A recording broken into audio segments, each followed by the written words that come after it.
जिंदगी की दौड़ में आगे बढ़ने के लिए ज्यादा बोलना, ज्यादा बताना क्या सचमुच नुकसानदेह है? कई बार ऐसा लगता है कि जोर शोर से अपनी बात रखते हैं वही आगे निकल जाते हैं। मगर सोचिए, दुनिया के सबसे बड़े साम्राज्य शब्दों से नहीं बल्कि खामोशी से लिए गए फैसलों, चुपके से रची गई रणनीतियों और कड़ी मेहनत से खड़े हुए हैं। सच्ची कामयाबी रातों रात नहीं मिलती, वो तो तब मिलती है जब दुनिया सो रही होती है, तब काम चल रहा होता है।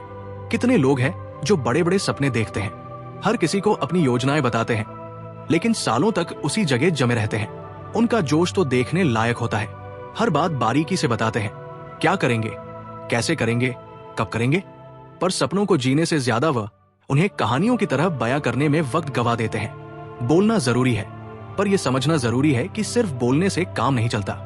अगर आप योजनाओं के बारे में ज्यादा बोलते हैं और काम कम करते हैं तो आप अपनी ऊर्जा बर्बाद कर रहे हैं, और सबसे बुरा, आपको एक झूठी सफलता का एहसास होता है। हर तारीफ, हर प्रशंसा जो आपकी अधूरी योजनाओं पर मिलती है वो आपको सुकून तो देती है लेकिन आलसी भी बनाती है। फिर देखते ही देखते वक्त निकल जाता है और योजना सिर्फ बातों में ही रह जाती है। मैंने ऐसे कई काबिल लोग देखे हैं जिनके पास बेहतरीन विचार थे, लेकिन ज्यादा बोलने की आदत ने उनकी कामयाबी के रास्ते रोक दिए। एंड्रयू कार्नेगी, जिनसे मुझे प्रेरणा मिली, कहते थे, अगर आपको ये बताने की जरूरत है कि आप क्या करने वाले हैं तो इसका मतलब है कि आप अभी तैयार नहीं हैं। उनके सबसे बड़े काम खामोशी में शुरू हुए। धीरे धीरे तैयारी और चुपके से काम करके जब नतीजे सामने आते तो वो इतने जबरदस्त होते कि शब्दों की जरूरत ही नहीं रह जाती थी। क्या आपको लगता है कि आप लगातार अपनी योजनाएं सबको समझा रहे हैं? समझ, सहयोग, तारीफ की तलाश में हैं?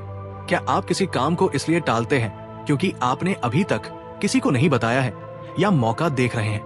अगर हाँ, तो शायद आप अपनी ऊर्जा बर्बाद कर रहे हैं। शायद आप काम करने के बजाय शब्दों के जोश पर ही निर्भर हैं। मैं खुद भी इस जाल में फंसा था।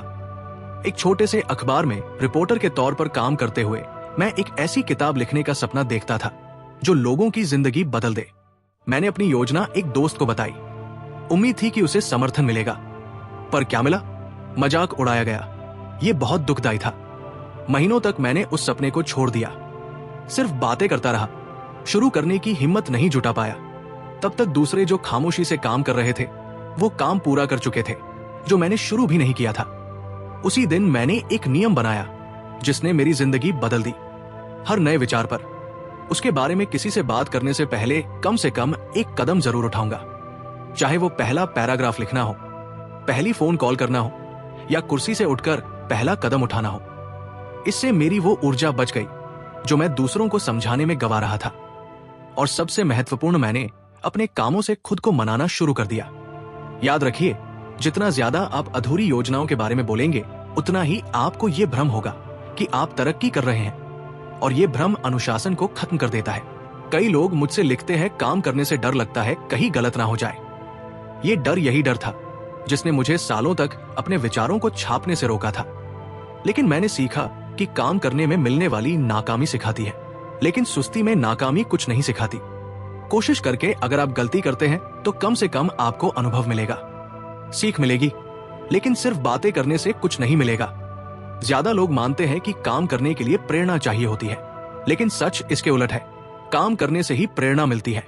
जब आप कोई कदम उठाते हैं, भले ही छोटा सा हो, आपके अंदर कुछ बदल जाता है। आत्मविश्वास का एक धागा बनता है जो दिन ब दिन मजबूत होता जाता है। ऐसा नहीं है कि मैं आपको एक ठंडे निर्दयी इंसान बनने के लिए कह रहा हूं जो कभी अपने सपने शेयर नहीं करता, लेकिन असली तरक्की और भावनात्मक सुकून में फर्क करना सीखिए। खुद से पूछिए, क्या मैं ये इसलिए बता रहा हूं क्योंकि मैं काम कर रहा हूं, या मैं खुद को यकीन दिलाने के लिए बता रहा हूं कि मैं करूंगा? आने वाले 7 दिनों तक खुद से वादा कीजिए कि हर नए विचार पर, उसके बारे में किसी से बात करने से पहले कम से कम एक कदम उठाइएगा। किताब लिखनी है, पहला पन्ना लिखिए। धंधा शुरू करना है, 3 सप्लायर ढूंढिए। नौकरी बदलनी है, उस क्षेत्र के किसी व्यक्ति से बात करने का समय निर्धारित कीजिए। हर छोटा कदम आपकी क्षमता में विश्वास है। जब आप काम करना शुरू करेंगे तो आपको एक अद्भुत बात पता चलेगी।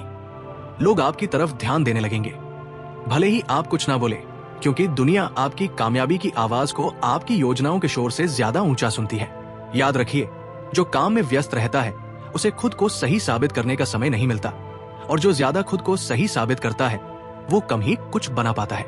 खुद से कहिए, खामोशी से दृढ़ता से कि आपकी यात्रा कम बातों और ज्यादा कामों से शुरू होगी, क्योंकि यही ऊंचाइयों तक पहुंचने का तरीका है। जब आप वहां पहुंचेंगे तो वो आपकी बातों से नहीं बल्कि आपकी हिम्मत से होगा। जब कोई देख नहीं रहा था, ज्यादातर लोग किसी कमरे में आते ही ध्यान खींचने की कोशिश करते हैं। वो पहले बोलना चाहते हैं, अपना हुनर दिखाना चाहते हैं, होशियार दिखना चाहते हैं। लेकिन जो सच में कमरे पर राज करते हैं वो आखिर में बोलते हैं। ध्यान दीजिएगा, किसी मीटिंग में, किसी खास डिनर में या फिर किसी आम बातचीत में भी सबसे प्रभावशाली लोग पहले सुनते हैं, कम बोलते हैं और सटीक काम करते हैं। ये ना तो शर्म है और ना ही संयोग, ये रणनीति है। खामोशी में बहुत ताकत होती है। जब सब अपनी बात रखने की जल्दी में होते हैं, ज्यादातर लोग अपनी योजनाएं जल्दी बता देते हैं, अपनी कमजोरियां, अपने इरादे, अपनी कमजोरियां। लेकिन जो खामोशी से देखता है वो सब कुछ एक जनरल की तरह इकट्ठा करता है, रणभूमि का जायजा लेता है। अपनी पहली चाल चलने से पहले जब मैं राष्ट्राध्यक्षों का सलाहकार था, तब मैंने एक महत्वपूर्ण बात सीखी। ताकत ज्यादा बोलने में नहीं बल्कि सही समय पर बोलने में होती है। इसके लिए आत्मसंयम चाहिए। अपने आप को दिखाने की इच्छा पर काबू रखना होगा, होशियार दिखने की चाहत को छोड़ना होगा। आपको बदले में क्या मिलेगा?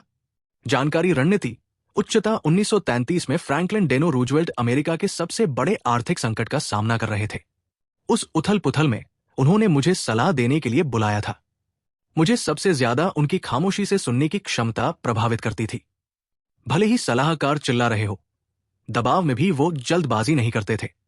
सबको देखते, सबकी बात सुनते और फिर बोलते। लेकिन जब वो बोलते, पूरा माहौल बदल जाता था, क्योंकि उनकी बातों में विश्लेषण, परिपक्वता और अधिकार होता था। ये बात मुझे हमेशा याद रहेगी। जब आप रणनीतिक रूप से चुप रहते हैं तो लोग आपको अलग तरह से देखते हैं। वो आपकी तरफ ज्यादा ध्यान देते हैं, आपकी हर बात का वजन होता है। ये उन लोगों के उलट है जो हमेशा बोलते रहते हैं। जितना ज्यादा बोलते हैं उतना ही कम सुने जाते हैं। उनकी आवाज शोर में घुल जाती है, लेकिन खामोशी से बोलने वाले की आवाज गूंजती है जब वो आखिरकार बोलता है। ये बात हर जगह लागू होती है। टीम लीड करने में, रिश्ता शुरू करने में, कर्ज चुकाने में या नौकरी पाने में। कितनी बार आप नए माहौल में जाते हैं और खुद को थोपने की जल्दबाजी करते हैं। ये दिखाने की कोशिश करते हैं कि आप काबिल हैं, आपके पास काबिलियत है, आपको सब कुछ पता है। ये जल्दबाजी ज्यादातर समय चिंता के रूप में देखी जाती है। लेकिन रणनीतिक खामोशी, जिसमें आप विवरणों को देखते हैं, शक्ति के खेल को समझते हैं, अनकहे नियमों को समझते हैं, आपको एक सच्चा खिलाड़ी बनाती है। महात्मा गांधी को देखिए, वो पारंपरिक अर्थों में एक करिश्माई वक्ता नहीं थे। उनकी ताकत संयम में थी। शब्दों के चुनाव में, वाक्यों के बीच की खामोशी में उन्होंने जगह बनाई और उस जगह में उनका अधिकार बढ़ता गया। जब वो बोलते, दुनिया सुनती थी। सोचिए, कितनी बार आपने जल्दी बोलने पर पछताया है, स्थिति को समझे बिना अपनी राय देने पर, जानने से पहले ही वादा करने पर, या इससे भी बुरा, अपनी योजनाएं उन लोगों को बताने पर जिन्होंने इसका आपके खिलाफ इस्तेमाल किया। ये हमेशा होता रहता है, और ऐसा इसलिए नहीं कि लोग बुरे हैं, बल्कि इसलिए कि आपने अपनी चालें समय से पहले दिखा दी। जब आप चुप रहते हैं, आप फायदे में होते हैं। आप जानकारी इकट्ठा करते हैं, हालात समझते हैं, छिपे इरादों को समझते हैं, और सबसे महत्वपूर्ण, आप अपनी ताकत बचाते हैं। क्योंकि हर बार जब आप बोलते हैं, कुछ ना कुछ बता देते हैं, लेकिन जब आप सुनते हैं तो आप कुछ हासिल करते हैं। इसका व्यावहारिक उपयोग सरल लेकिन शक्तिशाली है। किसी भी नए माहौल में दूसरे या तीसरे नंबर पर बोले। खामोशी को भरने की कोशिश ना करें, बल्कि देखें कि दूसरे कैसे व्यवहार करते हैं, कैसे खुद को पेश करते हैं, क्या कहते हैं और सबसे महत्वपूर्ण क्या नहीं कहते हैं। बैठकों में दूसरों को पहले अपनी बात रखने दें। बातचीत में खामोशी से दूसरे पक्ष को आगे बढ़ने दें। ये इंतजार, ये तनावपूर्ण रुकना किसी भी तर्क से ज्यादा फायदा दे सकता है। शायद आप सोच रहे होंगे, लेकिन अगर मैं उदासीन या असुरक्षित लगूं तो चिंता मत कीजिए। लोग पहले कुछ सेकंड में आपको आंक सकते हैं, लेकिन जैसे ही आप सटीकता से बोलेंगे, वे समझ जाएंगे कि आप बिना वजह चुप नहीं थे। आप अधिकार बना रहे थे। यही बात उन लोगों को अलग करती है जिन्हें सिर्फ देखा जाता है और जिन्हें सम्मान मिलता है। शोर करने वाले कुछ पलों के लिए याद किए जाते हैं। रणनीतिक रूप से चुप रहने वाले यादों में अंकित हो जाते हैं। उन्हें चिल्लाने की जरूरत नहीं होती, क्योंकि उनकी उपस्थिति ही उनके लिए बोलती है। तो अगर आज आप अपने फैसलों, अपने रिश्तों, अपने नतीजों पर ज्यादा नियंत्रण चाहते हैं, तो अपनी बातों पर नियंत्रण रखकर शुरुआत कीजिए। कम बोले, ज्यादा देखें और सटीक काम करें। क्योंकि जो पहले देखता है फिर काम करता है, उसके पास हमेशा अच्छे पत्ते होते हैं, भले ही दूसरों को अभी पता ना हो। क्या आपने देखा है कि सच्चे कामयाब लोग लगभग कभी नहीं बताते कि वो क्या करने वाले हैं? वो बस काम करते हैं। जबकि कई लोग अपने घंटे लक्ष्यों के बारे में बात करने, इरादे दिखाने और बहाने बनाने में गंवा देते हैं। जो चुपचाप कामयाब होते हैं वो काम करते हैं, बिना किसी ऐलान के, बिना किसी दर्शक के। सिर्फ वो करते हैं जो करना जरूरी है। दुनिया बेहतरीन योजना बनाने वालों से भरी हुई है, लेकिन लगातार काम करने वालों से खाली है। और उनमें फर्क बुद्धिमत्ता में नहीं बल्कि अनुशासन में है। कोई बड़ा विचार जिंदगी नहीं बदलता, हर रोज काम करने की क्षमता बदलती है। जब कोई नहीं देख रहा होता, जब कोई तालियां नहीं बजा रहा होता, जब सब कुछ रुका हुआ लगता है। मोहम्मद अली को उनकी तीखी बातों के लिए जाना जाता था, लेकिन उनके सबसे बड़े काम खामोशी में हुए। जब कोई कैमरा नहीं था, जब जिम की लाइटें बंद थी, जब सुबह 5 बजे ठंडी जमीन पर पसीना टपक रहा था। खाली जिम में वो पल थे जब उन्होंने अपनी लड़ाइयां जीती थी, रिंग में पहुंचने से बहुत पहले। दुनिया ने सिर्फ आखिरी नतीजा देखा, खामोशी से और लगातार किए गए काम का। और यही बात बहुत लोग नहीं समझते। असली तरक्की तुरंत दिखाई नहीं देती, वो अदृश्य रूप से होती है। जब आप कोई आदत दोहराते हैं, कोई हुनर बनाते हैं, किसी सीमा को पार करते हैं, कोई नहीं देखता। इसे फोटो में नहीं दिखाया जा सकता, इसे पोस्ट नहीं किया जा सकता, लेकिन वही जादू होता है। क्या आपने कभी सोचा है कि आप बहुत धीमी गति से आगे बढ़ रहे हैं? क्या आपको ऐसा लगता है कि आप बहुत काम कर रहे हैं और कम नतीजे देख रहे हैं? शायद आपने खुद से पूछा होगा, क्या मैं सही रास्ते पर हूं? जवाब है हाँ, अगर आप लगातार काम कर रहे हैं, क्योंकि शुरुआत में तरक्की दिखाई नहीं देती। वो जमीन के नीचे जड़ की तरह बढ़ती है, पहले मजबूत होती है, फिर जोर से जमीन से बाहर निकलती है। मैंने इसे लगभग 30 साल के शोध में लगातार देखा है। जब मैंने कामयाब लोगों, उद्योगपतियों, बैंकर्स, राजनेताओं का इंटरव्यू लेना शुरू किया, तो किसी को नहीं पता था कि मैं क्या कर रहा हूं। कई लोग मजाक उड़ाते थे, उन्हें लगता था कि मैं वक्त बर्बाद कर रहा हूं। सालों तक मैं लिखता, व्यवस्थित करता, सीखता रहा, बिना किसी बदले के, बिना किसी पहचान के। लेकिन काम करने का हर दिन मुझे किसी बड़ी चीज के करीब ले जाता था। जब मैंने अपनी सबसे प्रभावशाली किताब प्रकाशित की, तो बहुतों को लगा कि यह अचानक सफलता है, लेकिन ऐसा नहीं था। यह दशकों की खामोशी से किए गए प्रयास का नतीजा था। लोग एक सामान्य दिन की ताकत को कम आंकते हैं। उन्हें लगता है कि बड़ी घटनाओं, बड़ी खुलासों, बड़े बदलावों की जरूरत होती है। लेकिन सच्चाई यह है कि सामान्य दिन जिनमें सही काम किया जाता है, वही असाधारण नतीजे बनाते हैं। जिंदगी विस्फोटों से नहीं बल्कि दोहराव से बदलती है, और जो दोहराव में महारत हासिल करता है वो अपने भाग्य पर राज करता है। आप अपनी जिंदगी बदलना चाहते हैं, आर्थिक रूप से तरक्की करना चाहते हैं, एक सम्मानित व्यक्ति बनना चाहते हैं, अपनी आजादी हासिल करना चाहते हैं, तो काम को अपना घर बना लीजिए। अनुशासन के बारे में बात ना करें, अनुशासन से जिए। मत कहिए कि आप बदलेंगे, बदल जाइए। उम्दा माहौल की प्रतीक्षा ना करें, जो है उसका इस्तेमाल करें। एक सरल लेकिन शक्तिशाली सिद्धांत है जिसे आप अभी से लागू कर सकते हैं। हर दिन के अंत में खुद से पूछिए, मैंने आज क्या किया? मैंने क्या बनाया? क्या सुलझाया या आगे बढ़ाया? यह सरल सवाल उत्पादकता के भ्रम को दूर करता है और आपको उस चीज पर वापस ले आता है जो मायने रखती है। नतीजा ये खुद पर सख्त होने के बारे में नहीं है, बल्कि ईमानदार होने के बारे में है। काम नतीजे देते हैं, बातें विचलित करती है। ज्यादा काम करें, बेहतर माफ करें और अपना रास्ता बदलें, बिना हर कदम का ऐलान किए। एक और आम गलती समय से पहले पहचान की तलाश में रहना है। जब आप काम करना शुरू करते हैं, लेकिन आपको दूसरों को जल्दी नतीजे दिखाने की जरूरत महसूस होती है, तो ये आपको प्रक्रिया से दूर ले जाता है। प्रभावित करने की इच्छा आपको बीज के तैयार होने से पहले ही फसल काटने की जल्दबाजी कराती है। लेकिन बीज को खामोशी की जरूरत होती है, समय की जरूरत होती है, तालियों के बिना दोहराव की जरूरत होती है। और जब नतीजे दिखाई देने लगे तो प्रक्रिया पर ध्यान केंद्रित रखें। दूसरों को बोलने दे, आप बनाते रहिए। उन्हें आंकने दे, आप देते रहिए। क्योंकि आखिरकार जो लगातार काम करता है वो अडिग हो जाता है, और जो ज्यादा बोलता है वो अनुमानित और कमजोर हो जाता है।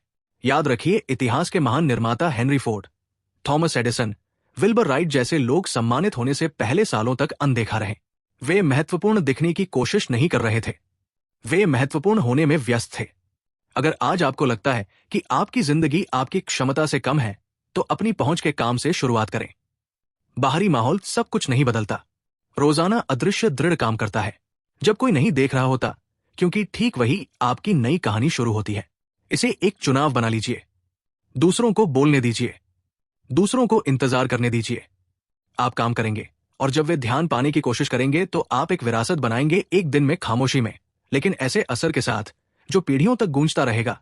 किसी भी बात से ज्यादा खतरनाक एक शोर होता है, आपके मन का शोर, और ज्यादातर लोग पूरी तरह से इसमें डूबे रहते हैं। वो आंतरिक संवाद जो कभी नहीं रुकता, जो आगता है, जो मांग करता है, जो शक करता है, वो आवाज जो फुसफुसाती है, आप काफी अच्छे नहीं हैं, आप फिर से असफल होंगे, कोई आपको गंभीरता से नहीं लेगा।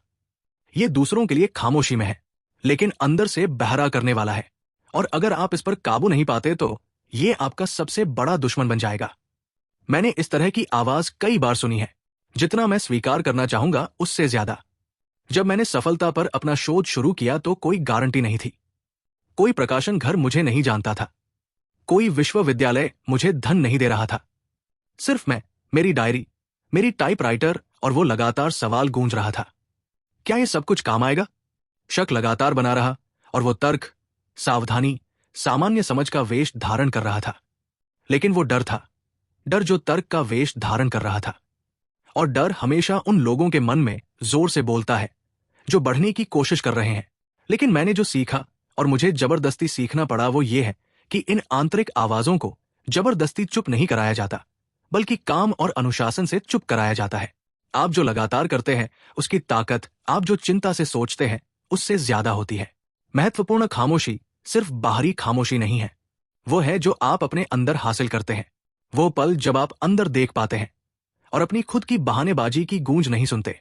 लोगों को लगता है कि आंतरिक शक्ति का रास्ता बाहरी आलोचनाओं से खुद को बचाना है, लेकिन सच्चाई यह है कि सबसे विनाशकारी आलोचना लगभग हमेशा अंदर से आती है। वो आवाज जो कहती है कि आप अपर्याप्त हैं, कि आप बहुत देर से हैं, कि आपको सालों पहले शुरू कर देना चाहिए था। ये आवाजें डर से पैदा होती हैं, और डर तब बढ़ता है जब आप खामोशी से बचते हैं। क्योंकि जब आप चुप हो जाते हैं, बिना किसी व्याकुलता के, बिना बाहरी शोर के, किसी को कुछ न समझाते हुए, तभी आपका असली मैं सामने आता है। क्या आपने कभी 15 मिनट पूरी तरह से चुप रहने की कोशिश की है? सिर्फ अपने विचारों के साथ, बिना रेडियो के, बिना अखबार के, बिना किसी के साथ, काम के बहाने के बिना? बहुत से लोग बर्दाश्त नहीं कर पाते, क्योंकि उन्हें वहां जो मिलता है वो बहुत असुविधाजनक होता है। लेकिन उसी असुविधा में सोना है, वही दबा हुआ है जो आपको देखने की जरूरत है। आपकी असली इच्छाएं, आपके ठीक ना हुए दर्द, आपकी छिपी कमजोरियां। और जब आप इसे देखते हैं तभी आप असली ताकत बना पाते हैं। मुझे एक खास दिन याद आ रहा है जिसने मुझे बहुत प्रभावित किया था। मैं साउथ कैरोलिना में था, एक संकट से गुजर रहा था। व्यक्तिगत, आर्थिक, भावनात्मक मैं एक साधारण कमरे में अकेला था। अपने सामान्य मंडली से दूर, भविष्य के बारे में कोई निश्चितता नहीं थी, और उस मजबूर खामोशी में, व्याकुलता की कमी में, मैं खुद को उन चीजों के सामने पाया जिन्हें मैं टाल रहा था। मेरी नाकामियां, मेरे डर, मेरी गलतियां। लेकिन वहीं मुझे एक ऐसी ताकत भी मिली जिसके बारे में मुझे पता नहीं था। एक स्पष्टता जो सिर्फ खामोशी ही दे सकती थी। जब मैं उस कमरे से बाहर आया, मेरी सारी समस्याएं हल नहीं हुई थी, लेकिन मैं अलग था। ज्यादा पूरा, ज्यादा दृढ़, ज्यादा अपने आप का मालिक। आप सोच सकते हैं, लेकिन इसका सफलता से क्या लेना देना है? सब कुछ लेना देना है, क्योंकि कोई भी शिखर पर नहीं पहुंच सकता अगर उसका अपना मन उसे तोड़ रहा हो। आपको पूरा होना होगा। जब सब कुछ बिखर रहा हो, तब भी आपको खुद पर भरोसा करना होगा। बिना अनुमति के फैसले लेने होंगे, और यह तभी संभव है जब आप वो शांति पाएं जो आंतरिक खामोशी से आती है। जब आप किसी चुनौती के सामने हो तो सबसे राय मांगने की इच्छा पर काबू रखें। कुछ मिनट खामोशी में रहें, अपनी आवाज सुने। आपके अंदर एक ऐसी बुद्धिमत्ता है जिसे आपने कभी नहीं जाना, क्योंकि आप हमेशा दूसरों के लिए मजबूत दिखने में व्यस्त रहते हैं। और वो ताकत जिसे आप दिखाने की कोशिश करते हैं, वो तभी असली होती है जब वो अंदर से पैदा होती है। इसलिए मैं कहता हूं, खामोशी को अनुशासन के तौर पर अपनाएं। खुद के साथ अकेले रहने के लिए समय निकालें, और जब मुश्किल भावनाएं आए, डर, गुस्सा, असुरक्षा, इनसे ना भागे। इनके साथ बैठे, इन्हें उसी तरह देखें जैसे किसी पुराने दोस्त को देखते हैं, और फिर समय के साथ इनका प्रभाव कम हो जाता है, क्योंकि आंतरिक शक्ति इन भावनाओं को जीतने से नहीं, बल्कि इनके साथ बिना बेकाबू हुए चलना सीखने से आती है। इसे आत्मनियंत्रण कहते हैं, और आत्मनियंत्रण ही है जो साधारण लोगों को महान लोगों से अलग करता है। ये प्रतिभा नहीं है, ये किस्मत नहीं है, ये वो क्षमता है जो तब भी मजबूत बनी रहती है जब अराजकता उसे निगलने की कोशिश करती है। अपने भीतर की शांति, मन की स्थिरता, चाहे बाहर कितना भी तूफान क्यों ना हो, एक बार जब ये हासिल हो जाए तो फिर कोई भी रोक नहीं सकता। फैसले अब जल्दबाजी में नहीं, सोच समझ कर लिए जाएंगे। डर से नहीं, एक स्पष्ट लक्ष्य से प्रेरित होकर। दुनिया की तारीफ की चाहत छोड़ देंगे, बस खुद को सही लगे वो करेंगे। असली आजादी मिलेगी दूसरों की राय, बीते कल के बंधन या उतार चढ़ाव से मुक्ति। ये आजादी तब खिलती है जब अंदर के कोलाहल को शांत किया जाए। जबरदस्ती नहीं, चेतना, स्पष्ट मन और निरंतर अभ्यास से। याद रखें, दुनिया आपसे सब कुछ छीन सकती है, मगर वो नहीं जो आपने अपने अंदर बनाया है। आपकी अटल शक्ति आज ही शुरू करे। शांत हो जाइए, अपनी आवाज सुनिए, खुद को गहराई इसे जानिए, फिर उठ खड़े होइए, पहले से ज्यादा मजबूत। क्योंकि जो खुद पर जीत पाता है वो किसी से नहीं डरता। जो खामोशी को जीतता है वो खुद को जीतता है, और जो खुद को जीतता है वह दुनिया को जीतता है। जीत बड़े बड़े भाषणों में नहीं, भावनाओं की गहराई, विचारों की परिपक्वता और कामों की सटीकता में है। इरादे और काम के बीच के खामोशी में ही आपकी असली ताकत, आपका अदम्य साहस बनता है। अब जब आप ये समझ गए हैं तो अगला कदम खुद ब खुद सामने है। आपको ज्ञान की सीढ़ी पर ऊपर ले जाने के लिए, आज ही आपको कल से थोड़ा बेहतर बनाने के लिए इस साथ की यात्रा लिए बहुत बहुत धन्यवाद। हमारी अगली मुलाकात में आपका इंतजार करूंगा। इस निरंतर प्रयास को साथ मिलकर आगे बढ़ाने के लिए, अपने हुनर को निखारने, खुद को खोजने, अपनी पूरी क्षमता को पहचानने, शरीर, मन और आत्मा के बीच सामंजस्य स्थापित करने के लिए ये आत्मज्ञान की यात्रा लगातार चलती रहती है। निरंतर बढ़ने की प्रक्रिया है जिसमें धैर्य, लगन और समर्पण चाहिए। हर कदम, हर बाधा, हर सबक आपको मजबूत बनाता है और उस शख्स के करीब ले जाता है जो आप बनना चाहते हैं। याद रखें, आत्मनिर्माण की यात्रा कभी खत्म नहीं होती, लगातार विकसित होती रहती है। आपके अंदर के नए पहलुओं को दिखाती है और नई संभावनाएं खोलती है। ये किसी मंजिल तक पहुंचने के बारे में नहीं है, बल्कि रास्ते की खूबसूरती और समृद्धि का आनंद लेने, चुनौतियों और सीख को अपनाने के बारे में है। ये प्रक्रिया पूरी तरह निजी और अनोखी है, आपके अपने स्वभाव का प्रतिबिंब। इस यात्रा को अपनाइए, अपनी असीम क्षमता पर विश्वास रखिए और अपनी ताकत के सामर्थ्य पर हमेशा हैरान होते रहिए। रास्ता लंबा और कठिन हो सकता है, लेकिन फल, आत्मसंतुष्टि और आध्यात्मिक विकास असीम है। हर छोटी जीत, हर कामयाबी, चाहे कितनी भी छोटी क्यों ना हो, आपकी असली महानता की ओर एक कदम है। हिम्मत, दृढ़ता और खुद पर विश्वास के साथ इस रास्ते पर चलते रहें। आपके पास अपनी जिंदगी बदलने, किसी भी बाधा को पार करने और अपने सबसे बड़े लक्ष्यों को हासिल करने की ताकत है। अपनी बढ़ने की क्षमता पर विश्वास रखें, लचीलापन बढ़ाएं और मुश्किलों से घबराएं नहीं। आपके अंदर जो आंतरिक शक्ति है वो अटूट है और आपको अकल्पनीय जगहों तक ले जा सकती है। आत्मज्ञान ही व्यक्तिगत परिवर्तन की कुंजी है, अपनी असली पहचान की खोज और एक पूर्ण और सार्थक जीवन के निर्माण की। अपनी कमजोरियों को पहचानने और अपनी गलतियों से सीखने से ना डरें।